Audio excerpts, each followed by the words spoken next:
We are now live on YouTube.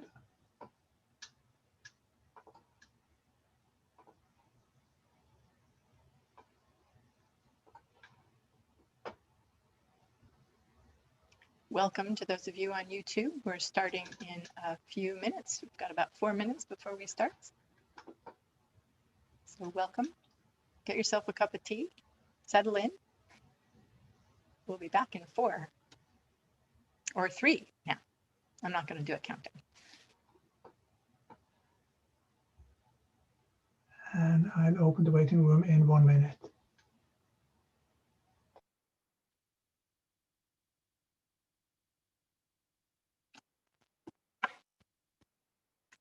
And are we recording on Zoom?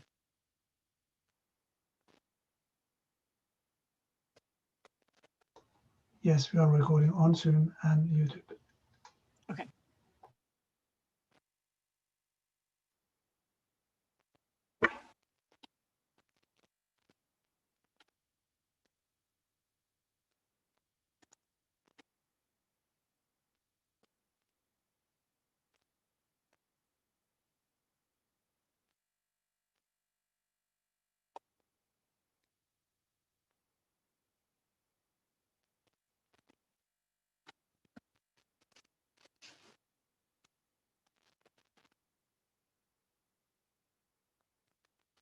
Give me a sec.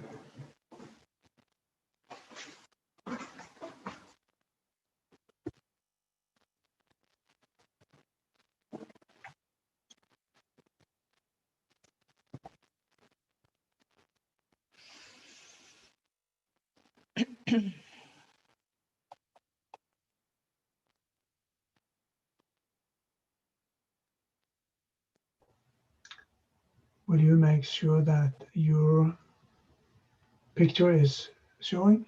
It is showing. Thank you.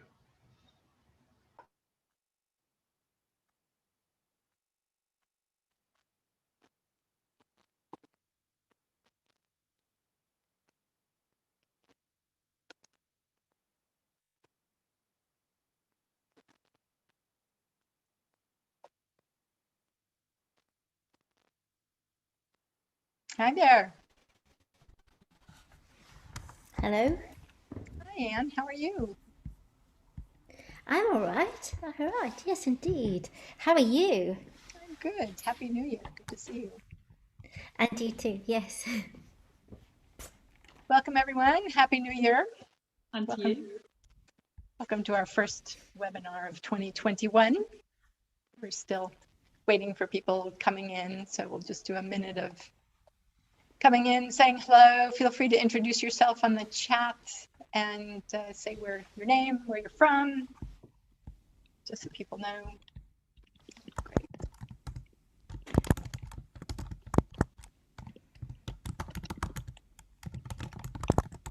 Lots of typing. Feels so productive. Good. All right. And it is 4 o'clock, so I'll get started. Welcome again, everyone. And for all of you who are here on the Zoom call, as well as folks who are tuning in on YouTube, welcome to this webinar on creating habits. I'm curious, those of you who are here and present with me on Zoom, I would just love to hear a couple of thoughts about creating habits. What are your feelings about creating habits? Like, oh yay, habits, or oh no, how do we do that? Or how the heck do we manage this thing? Any thoughts? Feel free to share in chat or verbally. And by the way, if you need anything, please do let Frodan know. You can chat with him directly on Zoom. Practice makes permanent. Thanks, Pam. Any other thoughts on habits or creating habits?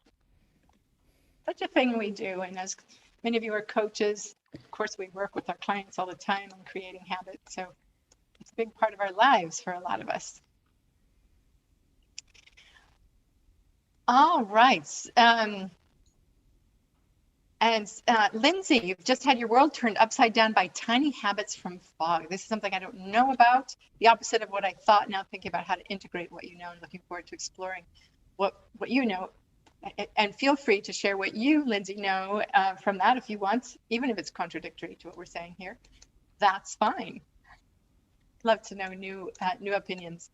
Where I come from in this webinar is looking at what we know about the brain and how it learns and how it holds habits and develops habits and sticks to them, or has them stick to it, in other words.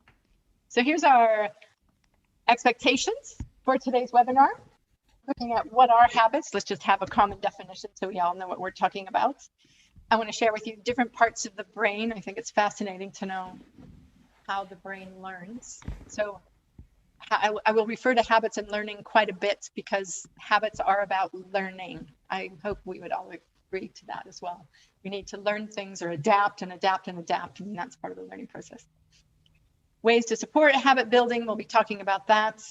Lots of fun, interesting, easy ways to support habit building.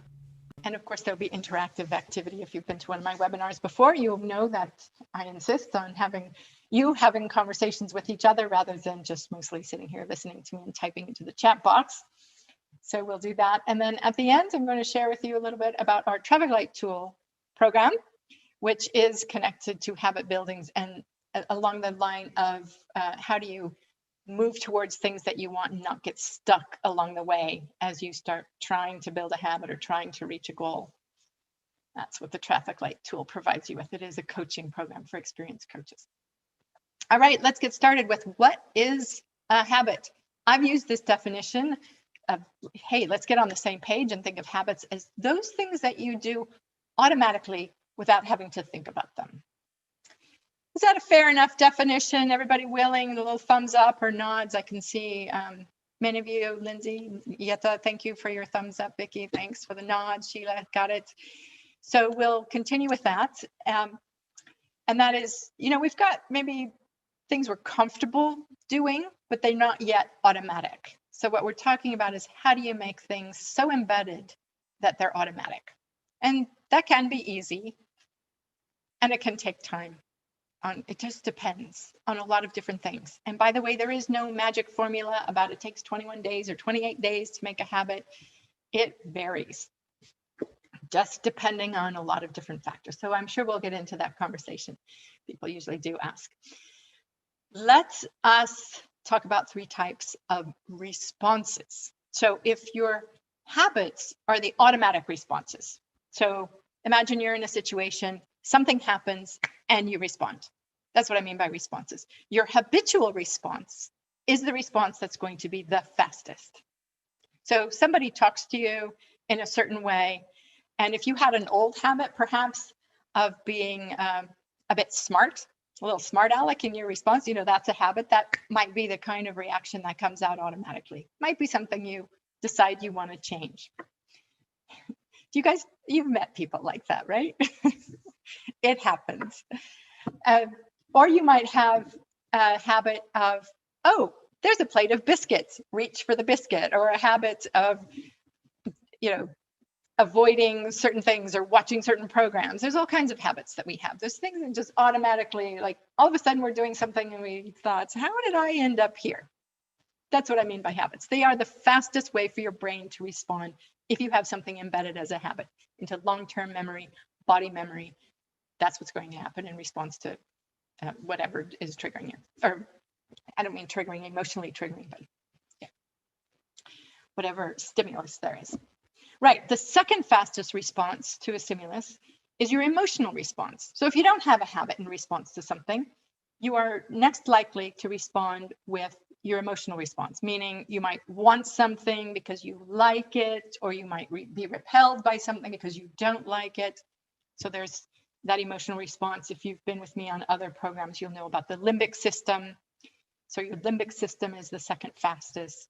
And then there is your conscious mind, or the prefrontal cortex, the part that says, hey, this is what I want to do. And it's considered and reasoned. That's the slowest. Makes sense why habits are the things that carry us away sometimes, because it's the fastest thing to respond. They are changeable, but it takes a bit of work. Any thoughts or questions or comments about that? The different types of responses? I think it all makes sense for you. Right, so let's have a journey together. You can make this an experience for yourself, something completely practiced if you want, or something absolutely real. What is a habit you want to develop this year? Write that down for yourself.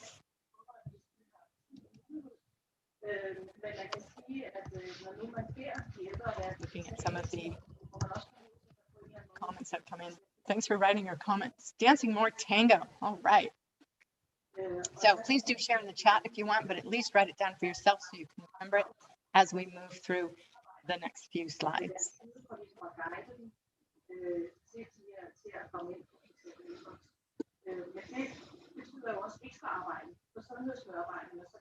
Somebody's got a recording or something going on in the background. I don't know. I can't tell who that is. If you can mute that, that would be great. Thank you. Okay. It may take some effort, or it will likely take some effort to create a habit, but it's worth it. Given those automatic responses that you want to develop, it's worth investing the time. So let's look and see how that'll happen.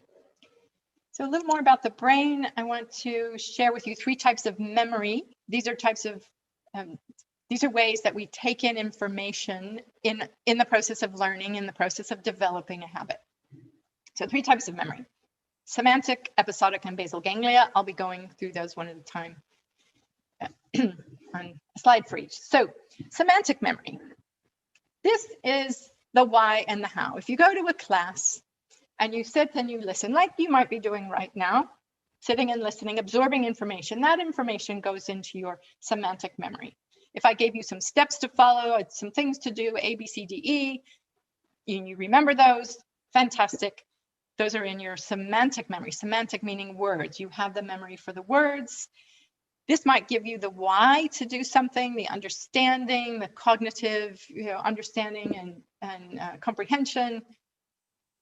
And it might help you remember why you were doing something, but it is not going to help you make the habit. Just understanding why. And we can read all the books in the world, but it doesn't mean we're going to develop a habit, except for maybe reading books, which is not a bad thing, but it might not be the one you're after. So where we need to start is with our episodic memory. So episodic as in episodes, as in experiences. So this is where your experiences happen. And if you're working with clients, if you're a coach and you're working with clients, or you're a leader working with others, or you're working with your kids, you need to know this as well. Just telling them something isn't going to make a habit. It goes into their cognitive semantic memory. You need to move to at least this episodic memory and have people have experiences. How do you do something? And we're clumsy when we start to learn things. So it takes a little bit of time. And it's helpful, it's helpful to also have positive experiences, if at all possible. This is why it's helpful to set yourself up to do one step at a time, one success at a time. Take a step. Sure, big goals are inspiring, and you can be really successful with small goals, small steps towards your habit building. Because this episodic memory, your memories are stored with emotion. So you can think back to something that happened, think back to something exciting that happened recently for you, or something exciting that happened in the world, something you saw in the news. Your feelings are stored with that emotion. Your feelings and emotions are stored with that memory, that experiential memory. It's very different than your semantic memory. If you're just knowing words and things, there's usually no emotion stored with that. If you're feeling emotion, that's because you've got some memory stored in episodic memory. This is also where your neural pathways are starting to be formed. So you want to do something new, you start doing it. Wow, you set it up so you were successful with that. That will feel good. It will be stored that way. The next time you go to do this, one, you know how to do it because your neural pathways have begun to form. And two, there's an emotion stored with it that feels good. So you're likely to create motivation for yourself. If you're always struggling to do this new thing, you may have struggles stored. Now, maybe there's no way around that. Maybe you've taken on something really big that you don't like to do and you have to do, you feel you have to do it. A new exercise program that hurts after the first time or two you do it. If there's nothing good feeling about it, you will be more resistant the next time. So it's helpful to remember, set yourself up for success, or at least as you're doing something, put on a happy face and celebrate yourself for doing this thing, so that your experience and your positive emotions are connected and you store that together. Is this all making sense to you? To the 10 people I can see, thumbs up and nods. Thank you. Yeah, great. So we're on our way. If we got things, we've got ourselves doing some things, we've got some successes, we've starting to build our neural pathways of how to do this thing. Then what happens after practice, practice, practice, practice, practice, practice, more practice, practice, you'll see that word many times, is you get something into long-term storage. That's where your habits live. It's in this part of the brain that's called basal ganglia. That's actually plural. There's many ganglia that's formed together. There's like almost a horseshoe shape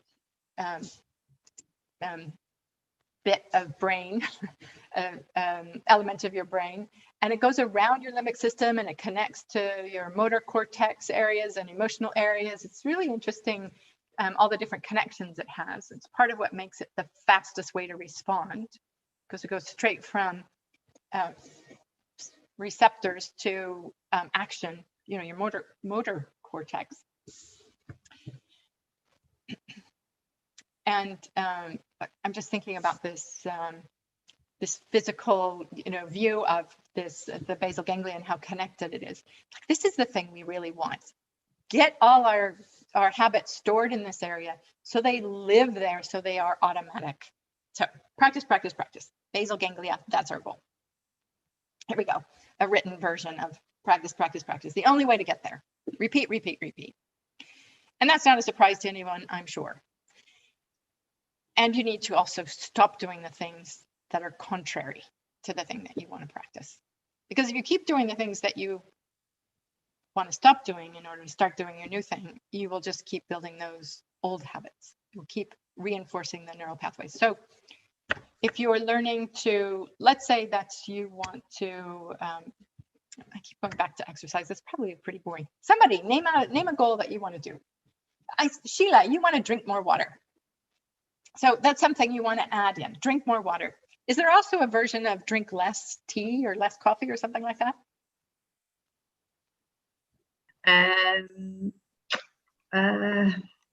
Probably, yes. Yeah, maybe. It's just something to think about. I'm not trying to put it on you, but yeah. So let's say that you have cups of tea going all day or cups of coffee going all day, and those get in your way of drinking water. The more you the more you reach for that cup of tea rather than the glass of water, you just keep reinforcing reaching for the cup of tea.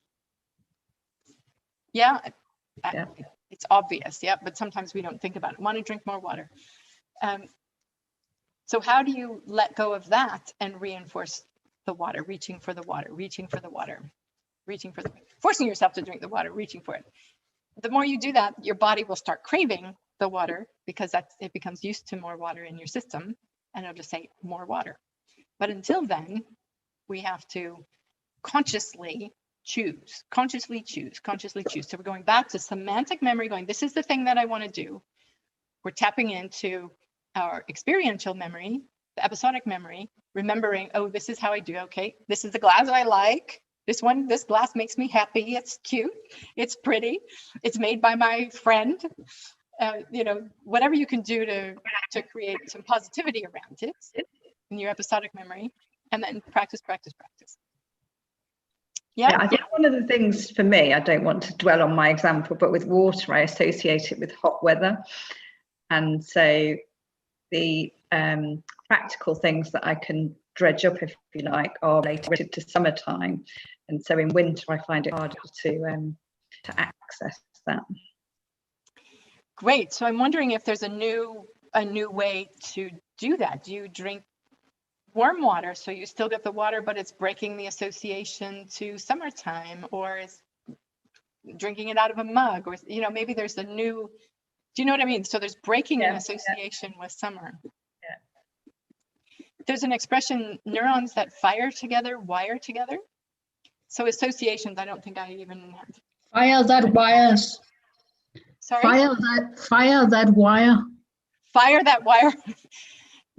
Yes, so you build new associations. So there might be, there's emotions that you can have associated, but you can also have other things like That's water. why my cup is not normal. It's it's like ellipse.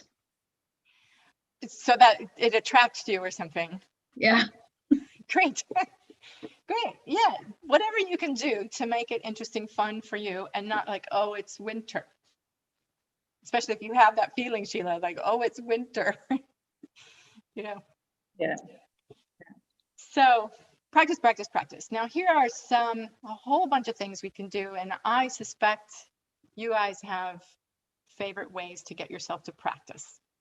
Let's go through these. I've talked to some of them a little bit already. So there's the motivation. That's partly the emotional experience you have the first time you try something, but it's also at the very beginning. Okay, I want to drink more water. I want to do yoga. I want to dance more tango. I want to plan my day daily, meditate every day, all of these things. Focus for a moment, focus at the beginning. What is it going to get you? Build the picture so that you have some motivation to start with. Motivation is not enough to get you through the practice, but it'll get you out of the starting blocks. So why do you want to do this? This is going to be implanted in that semantic memory, so you can keep referring back to it, and it'll have you, pump you up a little bit, get you going. So what's the emotion? What's the payoff? The emotional payoff. What will it get you? Could be the physical payoff, if it's something, exercise or a kind of a reward. What's the reward? Yeah. And even imagine, okay, I'm going to do this thing. So what's the reward down the road? And you can keep reminding yourself of that. When I was learning to be a coach, I think the main thing that I was learning as a coach is to help motivate people. Build the picture, have it be fascinating. Yeah, all this great stuff. But that's not enough. That's what I've learned from the brain. The motivation center of our brain is the emotional center of the brain. It is so fickle and undependable, which is why it's not enough to keep you going through all of the practice. Yes, it's a good thing to have, but it's not enough. There's also commitment. That comes from your rational reasoning mind, your prefrontal cortex. Commitment is a strong declaration, a line in the sand, this is what I'm going to do, no kidding.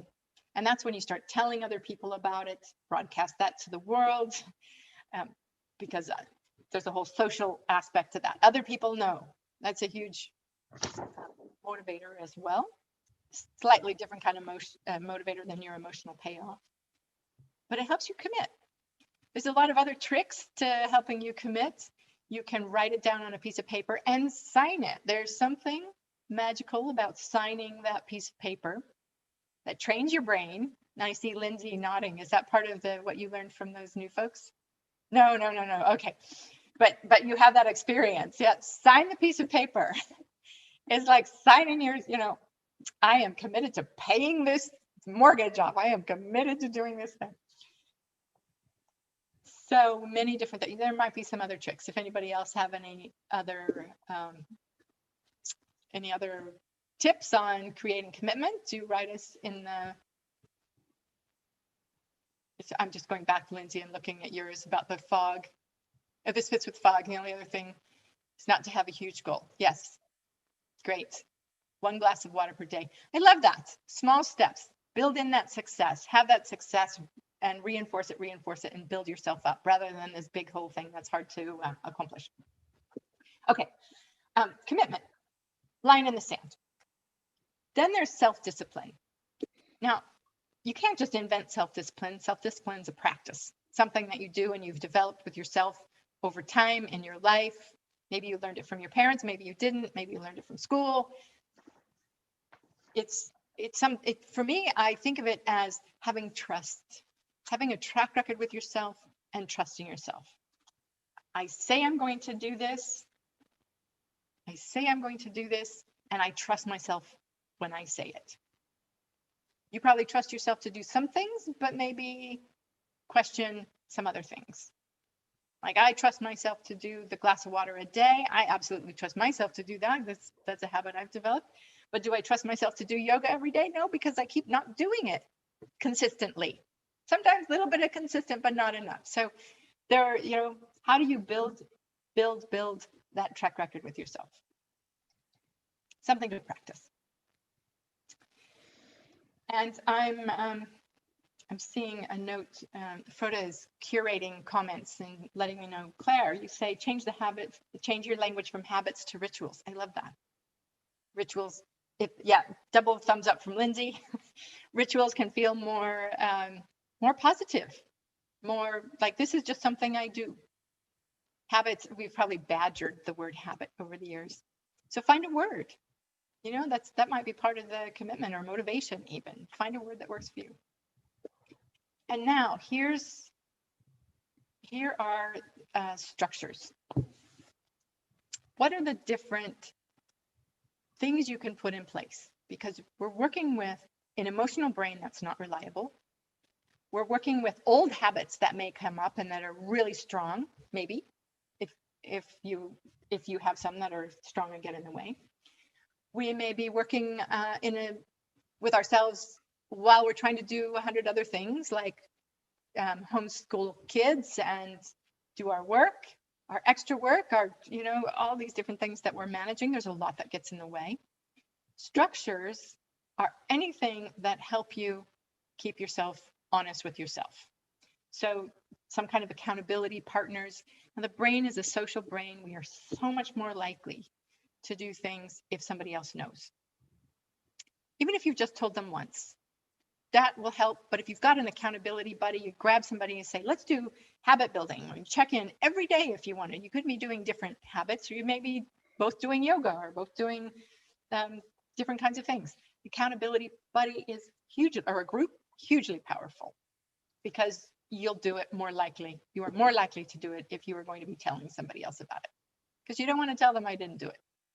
So encourage each other, accountability partners, really helpful. Anything else you can think of, putting things in your diary or your calendar, having alarms, wearing a certain kind of piece of clothing, or wear a hat, change your glasses, do something that reminds you, that triggers something in you that feels different. And that will catch your attention to have you go, oh, I'm supposed to be doing so. Yeah, there's that thing. Something to capture your attention, to pull you out of the everyday habits that we have. So many people have been talking, now that we're in COVID lockdown, that life feels like Groundhog Day, over and over and over, same thing over and over. And we're just building those kind of habits. So if you're in the flow of the same thing every day, it might be harder. You've got a habit then. 9 months, you've been doing the same thing every day. Now you want to start doing yoga the first thing in the morning, or taking a break in the middle of the day for some exercise or stretching, or just taking a break. You need a reminder. You need something to pull you out of the groove that you're in. I love this expression I learned some time ago about the groove. We get in a groove, you build some habits, and we're in the groove. Yeah, everything's great. And then pretty soon one day you realize my groove has become a rut. What's the difference between a groove and a rut? I still don't know. Just perspective. So yeah, we get in the groove and we have things flowing, and then all of a sudden it's like, well, wait a minute, there's something not serving me about this. So catch yourself in any of those ruts that you've gotten into, or grooves, and try to catch your attention to get out of it. And that's part of what structures do. This last point, which I said earlier, is notice your old habits that create conflict. So if you're wanting to, sorry, I'm looking at the comments that are still about structures. So finding an image that stands for the new habit, that's another thing. Put that on your screensaver, on your phone, in your office, somewhere where you see it, and change that. I'd recommend that you change that regularly too, because they become part of the wallpaper after a while. So do change those to keep yourself aware. Or if it is on your wall, just see if you can be fresh with it as often as possible. Oh, There's that thing. It's not just part of the wallpaper. That's a reminder. And a sticky note, Pam, thanks, sticky note on your computer, something right in front of your face. You need to catch your own attention. It's all part of structures. And then there's this whole idea about looking at what are the old habits? And you might need to look really hard. Like, what are the habits that I have? The grooves or the ruts that I'm in? What is it that I need to stop? If I'm going to start doing something, what do I stop doing? And that might just need to be a reflection. And Norbert says groove has positive emotions attached. Yeah, so keep calling it a groove. Or if you recognize it's getting in your way, call it a rut. Stop doing that rut thing. Okay, there's also, I had a version of these slides where I had another bullet point there that said belief. Self-belief. Do you believe? Do you trust yourself? It's part of the self-discipline, but it's another thing. Check your beliefs. Do you believe that you are going to follow through? And if you're kind of iffy on that, you might work with your own self-belief. You know, I can do this. And you might just need to retrain your brain. Yes, I can. Yes, I can. Yes, I can. It's another habit to create, a yes, I can habit. Any other thoughts? Things that help you practice. These are all meant to get you into practice, practice, practice, so you can build those strong neural pathways in your basal ganglia in long-term storage. Good self-talk, Lindsay wrote. Yeah. Lori, I just had my brain loves metaphors. And so this groove and rut really has got my brain going. And if I think about back in the day, well, vinyl's back now, but records. Yeah, So yeah. the grooves in the records actually allow the music to flow and move Nice. forward. Whereas if you get a scratch on the record, Yeah. then it gets stuck in a rut and Yes. it keeps repeating. It goes back and back. And yeah. It just, Yeah. yes. So And it sounds off the sides. Yeah. yeah. So that for me will be the structure that will help me distinguish the two. Wonderful. Thank you. Mhm. That's really nice. I like that metaphor a lot. Yes. For those of us who used to play records back in the day, or who do again. It's been a long time. They're back and They're way more back. expensive. Yes, the audiophile people are like, yes. Okay, here's what we're going to do. We're going to go into a breakout room. If you can take a snap of this page or jot some notes, maybe you've jotted some notes yourself about what you want to do. Here's the breakout room question. I'll come back to that slide, that AIDS slide in a moment. What will you do to support yourself to practice and reinforce this new habit? The one you wrote down earlier. That's the question. What will you do to support yourself to practice and reinforce your new habit? Your new behavior until it becomes a habit. That's probably how I should have written that. Okay, what we do to support yourself to practice and reinforce. Here again are the aids for practicing. If you want to do a screenshot or snap that or whatever. You're going to be in breakout rooms. And let's do a breakout room for 12 minutes. Okay, Maureen, Maureen, could you write that to Froda? If you could, that you can't participate in the group. And when you're moved to a group, you can just move back to the main session. You'll be in a group of about 3 people. I'm not sure how the numbers are going and how we'll divide it up. Froda's the magic man on that. And we'll take 12 minutes to have a good long conversation. You know, within an hour, it's a good long conversation about habits and what you can do and how you can support yourself. And you might, I don't know, you might even want to support each other or look at how you can find other people in your life to support you. So off you go. I'll see you in 12 minutes. Have a great conversation with some like-minded people.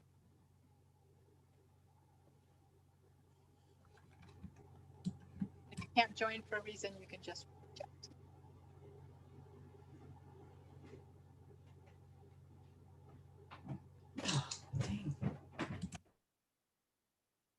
Sheila, do you have a group you've been invited to? Yeah, okay.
We're just waiting another moment for people to finish their conversations and come on back from the groups.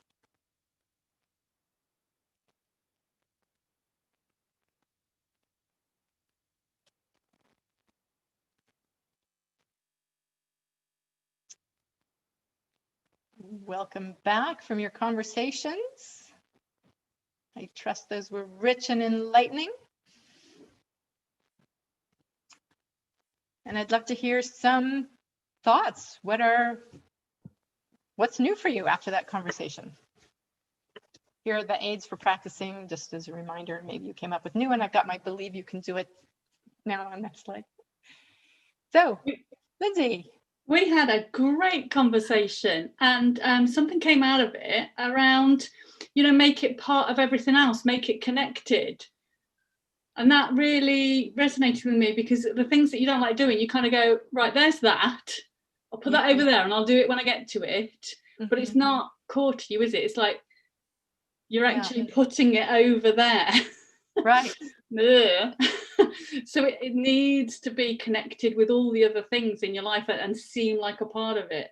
Yeah, integrated, and this is part of me rather than the extra thing. I got it. That's great. Thanks to my teammates, actually. Yeah.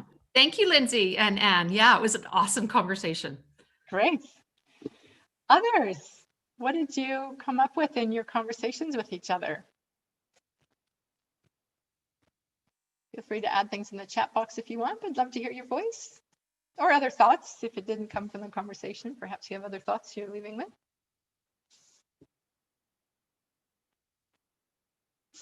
Nothing. No, I'm sure there were some great conversations that happened. One other thought that I've had is one thing at a time.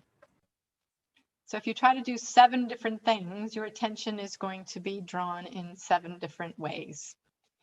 And so much of this is about attention. As I was talking earlier about, sure, you put up a picture and those kind of things, but you've got to be able to pay attention to it.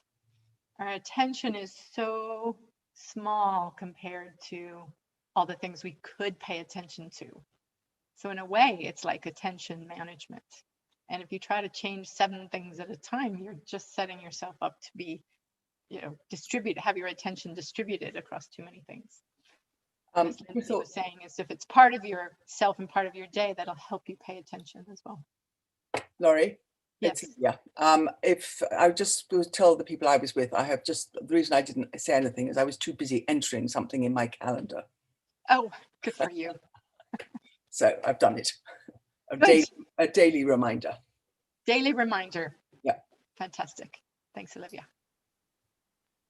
Claire. So one thing that I'm exploring is making it competitive. So me and my partner have got a bit of a competition going on who can spend the least time on their phone. So on iPhone, for example, you can see screen time and it would give you a daily log of how much time you've spent on your screen. And his is way less than mine, way less than mine. And I'm now feeling very competitive about it. So each day I'm telling him what mine is and he's like, well, mine's only this. And I'm like, damn you, you're so good. Because it just appeals to me, my motivation, I'm quite competitive. So, if it was something like that you could almost get in like a mini competition with an accountability partner around. Yes. That's great. If competition motivates you, absolutely go for it. If you hate competition, not the thing. But there might be something else. What else motivates you? Look at your personal values. How can you bring those into the picture and use those? If you have adventure as a personal value, for example, how could this creating a habit be an adventure if you reframe it that way? Or you have a value of integrity or honesty, you just think of this in terms of your values that can help motivate you. Any other thoughts? I want to chime in and say that I will take up the competition notion, partially because I have a colleague and we keep saying this is what we ought to do. And so I'm going to say, okay, each one of us put $100 into the pot. The one that fails gets to pay the other with the $100. And so, you know, it's a Nice. friendly competition. A little friendly competition with a bit of, payoff. Yes. Yeah, good. And enough to notice it. If it Yes. if it was $1, it's like whatever. Right, exactly. Yeah, good. That's great. So here's the question. What is your commitment to yourself? Would love to hear those, see those in the chat box. What is your commitment? If you're willing to share. You know what, you could write it in terms of competing to get it done, or you can actually say time on my phone. Whatever. Part of writing it down is part of, you know, staking a claim for your commitment, for your goal, your objective. And then we can all admire everybody's commitments. So write it down for yourself, but also write it in chat. We can share with each other. Whether that's the same thing you wrote earlier. Great, thanks for getting us started, Claire.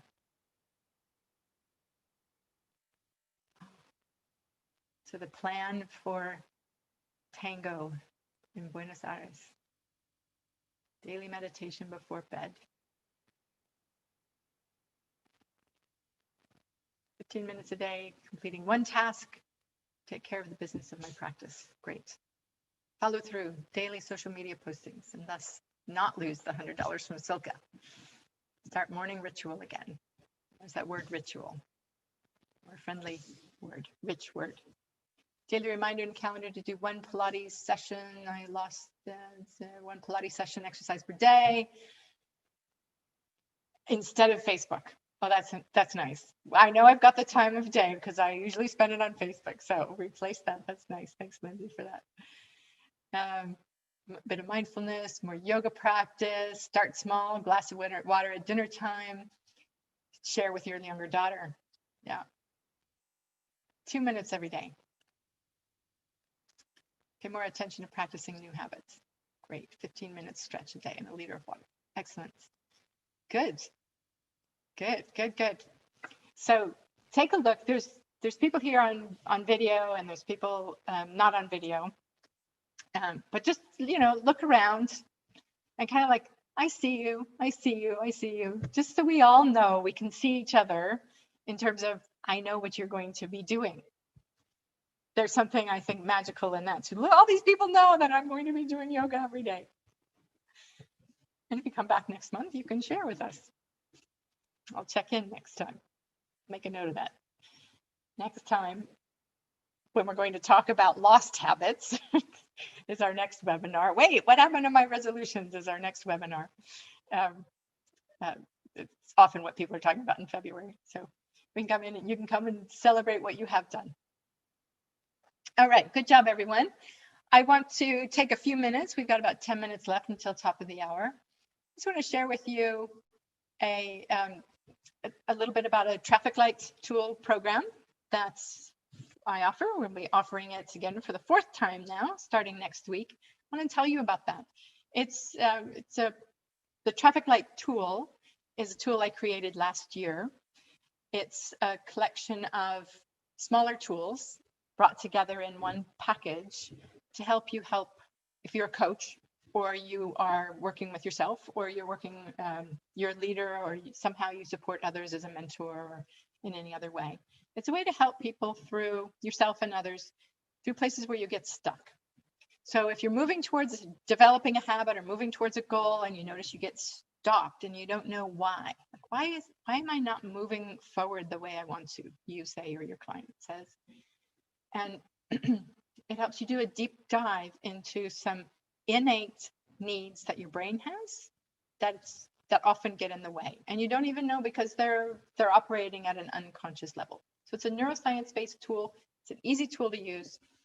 And coaches are finding that it's a a pretty direct deep dive into some powerful work with clients that you can do in a pretty short time. There's a couple people here, if you want to say something about it, people here who've done the program, feel free, don't have to. I won't call you out. The program, the next program, it's starting next week, 2-hour sessions, 4 sessions. And in between there are practices that you do with other participants as well as with your clients. Now this, yeah, let me just show you this. One of the participants from last summer has done a lot of personal development, and this was her testimonial. She has some fun words about it. Clear, smart, clever, makes you giggle.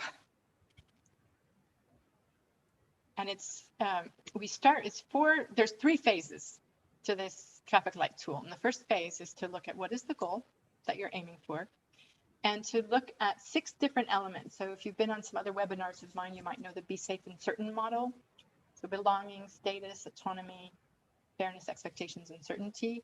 These are things that your brain is always hungry for and always wants, and is always concerned that you might be hampering those things in some way.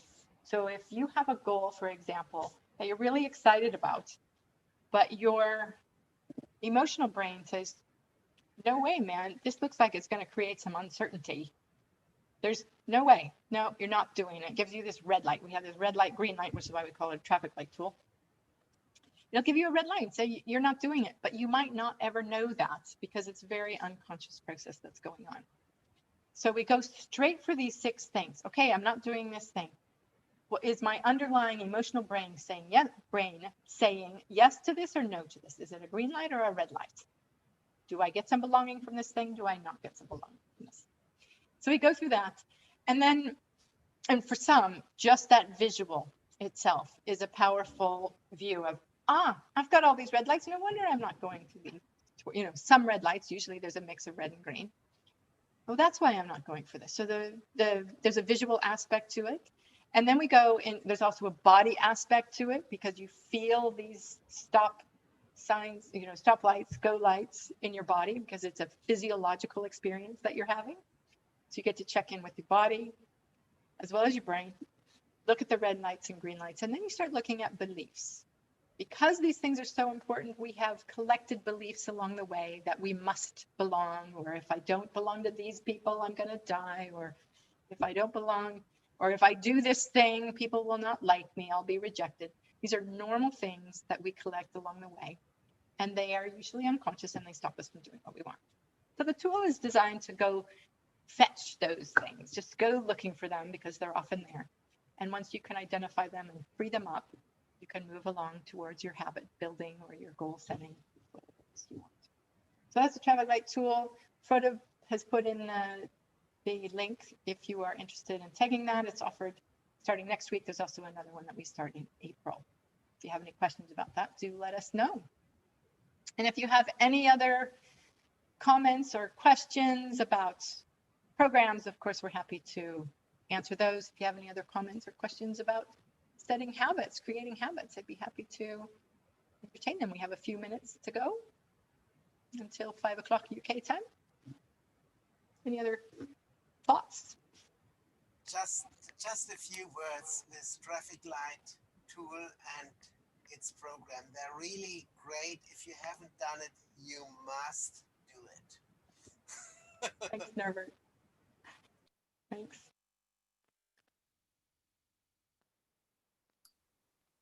Anything else anybody wants? Claire? Yeah, just talking about motivation, there's a quiz that another coach, I'm in a coaching like kind of little group, recommended, and I'm trying it with a couple of clients. It's called the 4 Tendencies quiz. Have you heard of this? I haven't. 4 Tendencies quiz. Yeah, it's a woman called Gretchen Rubin, I think. And it basically talks about our expectations of ourselves and why we're motivated to do some things and not others. And it comes down to our kind of own personal views on expectations. So there's inner expectations of like, I'm going to keep this resolution. And then there's outer expectations like, I must follow these rules or whatever. And some of us have a tendency to listen more to external expectations than internal expectations. So you do this little quiz and then it gives you a profile of whether you're an obliger, whether you're a questioner, etc. And it's really nice, just a quick way of kind of going, oh, actually, so for example, I'm a questioner, so I will really question why I should do something and probably do quite a lot of research around it. And then when I feel like intellectually I've explored why that's a good idea, I will then do it. So it's around our kind of psychological motivations. So it's just a really nice one. I'll put a link in the chat. Please do. Thank you. That sounds like a great resource. Great book to read. No. Well, let's head for a sign off. Thanks everyone for coming. Do feel free to stay in touch, get in touch if you have any thoughts or questions or requests for future topics for webinars. We usually set them up a couple of months ahead of time or a quarter at a time. So we'll be organizing our spring quarter pretty soon. I'm happy to hear your requests. I wish you great habit building over the next few weeks. And I hope to see you on our February webinar, even if you haven't broken your resolutions. It might be fun to look at, wait, where did my resolutions go next month? Because we'll be talking about some of the similar things, but we might be able to have a good time looking at, well, what did our brain do to get in the way? So we hope to have a little bit of fun with that. Meanwhile, take care. Thanks for being here. We'll see you next time. Thank you, Laurie. You're welcome. Very welcome. Thanks very much. Thanks for coming. Thank you. Thank Thanks, you. guys. Thanks.